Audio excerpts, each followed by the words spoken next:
નમસ્તે મિત્રો, આજના ગુજરાત સમાચારની અંદર આપ સર્વ સાથે મિત્રોનું ફરી એકવાર સ્વાગત છે।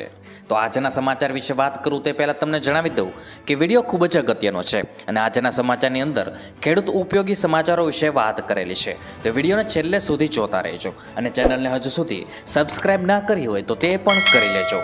તો મિત્રો વાત કરીએ આજના પ્રથમ સમાચારને લઈને। તો ગુજરાતમાં ભર ઉનાળે વરસાદ। મિત્રો, અમરેલી જિલ્લાના ધારીગીર પંથકના પાતળા, તરસિંગડા, ગઢિયા, ચામંડમાં ભારે પવન સાથે કમોસમી વરસાદ પડતા ખેડૂતોના જીવ તાળવે ચોંટ્યા હતા। ખાંભાના ભાણિયા, ખાવડિયા ગામે વરસાદ પડ્યો હતો અને ધારીના ગીરના ગામડાઓમાં કેરીના પાકનું મોટા પ્રમાણમાં વાવેતર કરવામાં આવ્યું છે અને ગોંડલ શહેરમાં વરસાદી ઝાપટા વરસ્યા હતા। જ્યારે મિત્રો કચ્છના ભુજ, અંજાર, ભચાઉ અને મુદ્રા તાલુકાઓમાં કમોસમી વરસાદ વરસ્યો છે। ત્યાર પછી મિત્રો મહત્વપૂર્ણ સમાચાર વિશે આગળ વાત કરીએ તો ચૂંટણી પહેલા રાહુલ ગાંધીએ કર્યો વાયદો। મિત્રો, છત્તીસગઢમાં રાહુલ ગાંધીએ બસ્તરમાં એક જાહેર સભાને સંબોધતા કહ્યું હતું કે ભારતના તમામ બેરોજગાર યુવાનોને સરકારે અધિકાર આપશે કે 1 વર્ષ સુધી ખાનગી કંપનીમાં, PSUsમાં, સરકારી કાર્યાલયોમાં કામ કરવાનો અધિકાર અપાશે। આ નોકરીઓમાં તમને તાલીમ અપાશે અને 1 વર્ષમાં તેમના ખાતામાં 1 લાખ રૂપિયા જમા થશે। જો તેઓએ સારું કામ કર્યું તો તેમને તે જ સંસ્થાઓમાં કાયમી નોકરી મળશે। ત્યાર પછી મિત્રો મહત્વપૂર્ણ સમાચાર વિશે આગળ વાત કરીએ તો શકુન મેળામાં વરસાદનો વર્તારો। મિત્રો, મહેસાણા જિલ્લાના સુપ્રસિદ્ધ યાત્રાધામ એઠોર ગણપતિ મંદિરનો શુકન મેળો યોજાયો હતો। 5 દિવસ ચાલેલા શુકન મેળામાં આગામી વર્ષનો વર્તારો જોવાયો હતો, જેમાં આગામી વર્ષે સારો વરસાદ રહેવાનો તેમજ ચોમાસાનું આગમન વહેલું થવાનો વર્તારો કાઢવામાં આવ્યો હતો। આગામી વર્ષ 10 આની રહેવાનો અને રવિ પાકનું ઉત્પાદન સારું રહેવાનો અને રાજકીય સ્થિતિ મજબૂત રહેવાનો વર્તારો કરાયો હતો। 1200 વર્ષ પ્રાચીન ગણપતિ મંદિરમાં 800 વર્ષથી શુકન મેળો યોજાય છે, જેમાં તલાટી તરીકે ઓળખાતા પરિવારના સભ્યો શુકન લખે છે। વડીલો અને નાયક ભાઈઓ સાથે મળીને ફૂલો અને અનાજના શુકન જુએ છે। શુકન દરમિયાન નાયક ભાઈઓ 3 દિવસ સુધી ભવાઈના વેશ કાઢે છે અને ભવાઈ દરમિયાન ભજવાતા પાત્રોના મુખેથી નીકળતા શબ્દોનું અર્થઘટન કરી આગામી વર્ષનો વર્તારો કાઢવામાં આવે છે। ત્યાર પછી મિત્રો આગળ વાત કરીએ તો પોલીસ ભરતી બોર્ડનો કાર્યક્રમ જાહેર। મિત્રો, 30 એપ્રિલ સુધી PSI અને લોકરક્ષક માટે ઓનલાઈન અરજી કરી શકાશે। અરજી બાદ 7 મે સુધી ફોર્મ ભરી શકાશે અને વય મર્યાદા અને શૈક્ષણિક લાયકાત પાછળથી પૂર્ણ કરતા ઉમેદવારો કરી શકશે અરજી। ઓગસ્ટ કે સપ્ટેમ્બર મહિનામાં ઉમેદવારો અરજી કરી શકશે। નવેમ્બર કે ડિસેમ્બર 2024માં શારીરિક કસોટી લેવામાં આવશે અને જાન્યુઆરી 2025માં શારીરિક કસોટીનું પરિણામ આવવાનું છે। બિનહથિયારી PSIની લેખિત પરીક્ષા જાન્યુઆરી કે ફેબ્રુઆરી 2025માં યોજાશે। લોકરક્ષકની લેખિત પરીક્ષા ફેબ્રુઆરી 2025માં યોજાવાની છે અને PSIની પરીક્ષાનું પરિણામ ઓગસ્ટ અને લોકરક્ષકની પરીક્ષાનું પરિણામ એપ્રિલ 2025માં જાહેર થશે। મિત્રો, અત્રે નોંધનીય છે કે PSI તથા લોકરક્ષક ભરતીનું અંદાજિત સમયપત્રક છે, તેમાં ફેરફાર થઈ શકે છે। ત્યાર પછી મિત્રો આગળ વાત કરીએ તો ભારતીય જનતા પાર્ટી એટલે કે BJP લોકસભા ચૂંટણી 2024 માટે તેનો ઢંઢેરો બહાર પાડ્યો છે। ભાજપે વચન આપ્યું છે કે કેન્દ્રમાં સરકાર બનાવ્યા બાદ તે સમગ્ર દેશમાં યુનિફોર્મ સિવિલ કોડ એટલે કે UCC લાગુ કરશે। મેનિફેસ્ટો બહાર પાડતા વડાપ્રધાન નરેન્દ્ર મોદીએ કહ્યું હતું કે પાર્ટીનો સંકલ્પ પત્ર વિકસિત ભારતના 4 મજબૂત સ્તંભો યુવા, મહિલાઓ, ગરીબ અને ખેડૂતોને સશક્ત બનાવશે। મિત્રો, આ વર્ષની શરૂઆતમાં ઉત્તરાખંડમાં ભાજપ સરકારે યુનિફોર્મ સિવિલ કોડ લાગુ કર્યો હતો, જેણે લગ્ન, છૂટાછેડા, વારસા અને અન્ય અનાગરિક મુદ્દાઓને સંચાલિત કરતા ધાર્મિક વ્યક્તિગત કાયદાઓને બદલ્યા હતા। મિત્રો, આસામના મુખ્યપ્રધાન હિમંતા બિસ્વા શર્મા પણ વચન આપી રહ્યા છે કે તેઓ રાજ્યમાં બહુપત્નીત્વ પર પ્રતિબંધ મૂકશે અને UCC લાગુ કરશે। મિત્રો, BJPના ઢંઢેરામાં બીજું શું છે તેના વિશે વાત કરીએ તો ભાજપના ઠરાવ પત્રમાં વચન આપવામાં આવ્યું હતું કે 50,000 રૂપિયાની લોન મર્યાદા વધારવામાં આવશે અને તેને દેશના ગામડાઓ અને શહેરો સુધી લંબાવવામાં આવશે, તેમજ 70 વર્ષથી વધુ વયના વૃદ્ધોને આયુષ્યમાન યોજના હેઠળ લાવવામાં આવશે અને તેને મફત સારવારની સુવિધા મળશે। ઘોષણાપત્રમાં વચન આપવામાં આવ્યું છે કે 3 કરોડ વધુ મકાનો બનાવવાનો ઠરાવ કરવામાં આવ્યો છે। તે જ સમયે હવે પાઇપ દ્વારા દરેક ઘર સુધી સસ્તો રસોઈ ગેસ પહોંચાડવામાં આવશે। ત્યાર પછી મિત્રો આગળ વાત કરીએ તો વીજળીનું બિલ 0 સુધી ઘટાડવાનું વચન। મિત્રો, હવે ભાજપે પણ કરોડો પરિવારોનો વીજ બિલને શૂન્ય કરવા માટે કામ કરવાનું વચન આપ્યું છે, જે અંતર્ગત પીએમ સૂર્યઘર મફત વીજળી યોજના પર ઝડપથી કામ થશે. ઘરમાં વીજળી મફત મળશે અને વધારાની વીજળી વેચીને કમાણી પણ થશે. આ ઉપરાંત ટ્રાન્સજેન્ડરો પણ આયુષ્યમાન યોજના સાથે જોડવામાં આવશે અને આવનાર 5 વર્ષ મહિલા શક્તિની નવી ભાગીદારોનું હશે. ત્યાર પછી મિત્રો આગળ વાત કરી તો બુલેટ ટ્રેનની ભેટ. મિત્રો, પીએમ મોદીએ કહ્યું હતું કે આજે અમદાવાદમાં મુંબઈ બુલેટ ટ્રેન પર કામ પૂરા જોશમાં ચાલી રહ્યું છે અને લગભગ અંતિમ તબક્કામાં છે. તેવી જ રીતે એક બુલેટ ટ્રેન ઉત્તર ભારતમાં, એક બુલેટ ટ્રેન દક્ષિણ ભારતમાં અને એક બુલેટ ટ્રેન પૂર્વ ભારતમાં દોડશે.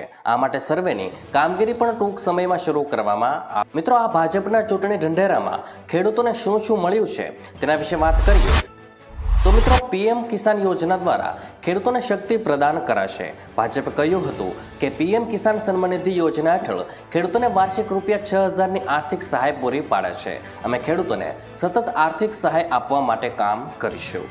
ત્યાર પછી મિત્રો આગળ વાત કરીએ તો પીએમ પાક વીમા યોજનાને મજબૂત બનાવે. મિત્રો, ભાજપે કહ્યું હતું કે પાકનું નુકસાન ઝડપી અને સચોટ મૂલ્યાંકન, સમયસર ચૂકવણી અને ખેડૂતોની સમસ્યાઓના તાત્કાલિક નિરાકરણની ખાતરી કર્યા છે. આ માટે આધુનિક ટેકનોલોજીનો ઉપયોગ કરવામાં આવશે. ત્યાર પછી મિત્રો એમએસપીમાં વધારો. મિત્રો, ભાજપે કહ્યું હતું કે મુખ્ય પાકો માટે એમએસપીમાં અભૂતપૂર્વ વધારો કર્યો છે. અમે સમયસર એમએસપી વધારવાનું ચાલુ રાખીશું. મિત્રો, આમ ભાજપના સંકલ્પ પત્રમાં કઈ મોટી ગેરંટી આપવામાં આવી છે તેના વિશે ટૂંકમાં માહિતી આપું તો યુનિફોર્મ સિવિલ કોડ લાગુ કરવાનો કાયદો, મફત રાશનની યોજના આવનાર 5 વર્ષો સુધી ચાલુ રહેશે. ત્યાર પછી મિત્રો 70 વર્ષની ઉપરના દરેક વર્ગના સિનિયર સિટીઝનને 5 લાખનો ઈલાજ મફત. ત્યાર પછી મિત્રો ગરીબો માટે 3 કરોડ નવા ઘરોનું નિર્માણ. પછી દિવ્યાંગોને પીએમ આવાસ યોજનામાં પ્રાથમિકતા. ત્યાર પછી મિત્રો દેશભરના લોકો માટે સસ્તી પાઇપલાઇન ગેસની યોજના. લાઇટ બિલ ઝીરો કરવા માટે પીએમ સૂર્યઘર યોજના લાગુ કરવાની જાહેરાત. ત્યાર પછી મિત્રો મુદ્રા યોજનાની સીમા 10થી વધારે 10 લાખ કરાશે.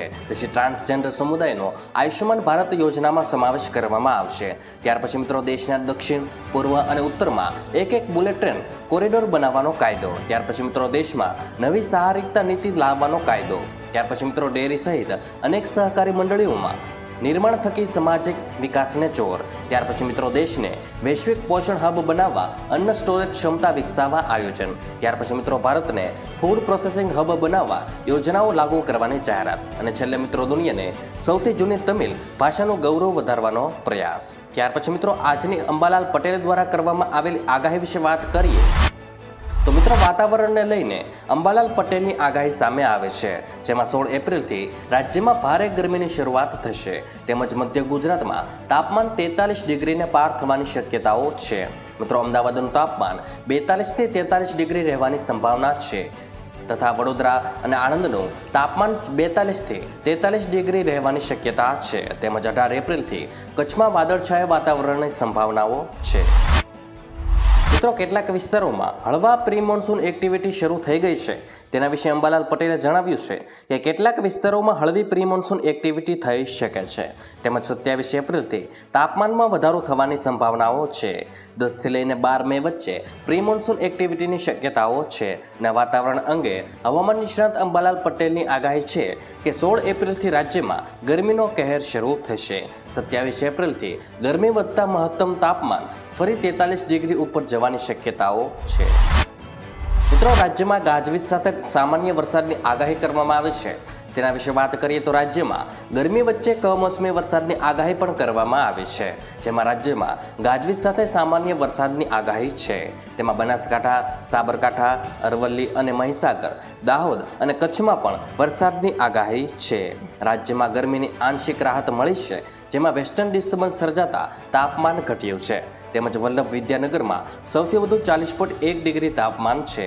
રાજકોટમાં 38.9 ડિગ્રી, સુરેન્દ્રનગરમાં 38.8 ડિગ્રી તથા ભુજમાં 38.0 ડિગ્રી અને અમદાવાદમાં 37.5 ડિગ્રી તાપમાન છે. ત્યાર પછી મિત્રો આગળ વાત કરીએ તો ઉલ્લેખનીય છે કે ડીસામાં 37.4 ડિગ્રી, વડોદરામાં 37.8 ડિગ્રી તાપમાન છે. તેમજ આવતીકાલે રાજ્યમાં તાપમાન 2 થી 4 ડિગ્રી ઊંચકાશે. વરસાદી સિસ્ટમ સક્રિય થતાં તાપમાન ઘટ્યું છે. મિત્રો ગઈકાલે સૌથી વધુ તાપમાન વલ્લભ વિદ્યાનગરમાં 40.1 ડિગ્રી નોંધાયું હતું.